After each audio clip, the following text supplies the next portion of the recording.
wherever you're going to go with it type thing. Is it going over there? Well, we're going to use it today, so I'm just going to leave it right pretty much where it is. All right.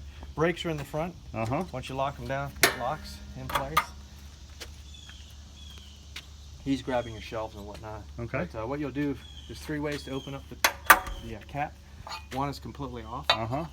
One is this way, and the other way is this way. Sure. Just have to make sure there's airflow. Okay. So this draft door opens all the way up.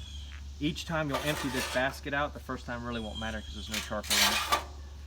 But you open that draft door all the way, mound your charcoal up inside this basket. Mm-hmm. You have a divider, you can leave the divider in and have charcoal on both sides.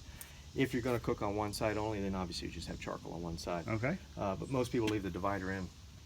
What did you get to start at, a loop lighter or starting blocks? Or? I've got starting blocks. Okay. The bag of charcoal, you'll probably use 1/3 of the bag. Just fill that basket completely up in there. Okay. Then light a starting block, drop it in there. It takes about 10 or so minutes, 10, 15 minutes. You'll have a good visible flame. Once you have good visible flame, you can put everything together. If you're going to smoke something, you use the slow roller. The slow roller just sits on top of that metal ring. Right. This piece sits on top here.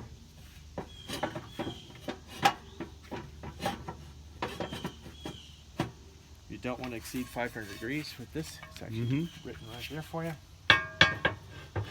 And that sits like that. Once you have that together, that's your slow roller for indirect heating. Okay. Then you'll set the cradle on top. This is a 3-tier system. So you can actually cook on 3 different levels. Right. If you have the slow roller and it's only 2 levels. Uh-huh. So the cradle locks into those little gaps right there. Your grates just sit on top, fold down. You have 3 different levels of it. So if slow roller's out, you can cook at all 3 levels. If you're going to do something with indirect heating,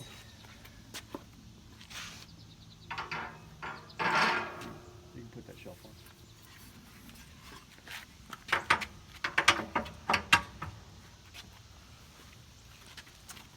This piece slides in here, hooks on those little tabs right there. Okay. This is either for a wok, where a wok would sit in there, or you can use a plate setter.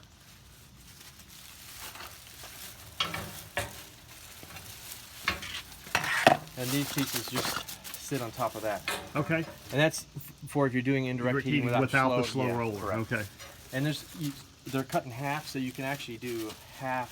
Like if you're going to sear a steak, you can put the grate all the way down, sear a steak, and then have the plate setter sitting there and indirect heat, and actually cook it that way. So all right. You're going to sear it and then cook it. Pretty simple. So once you get done with everything, you just basically close all the ports down.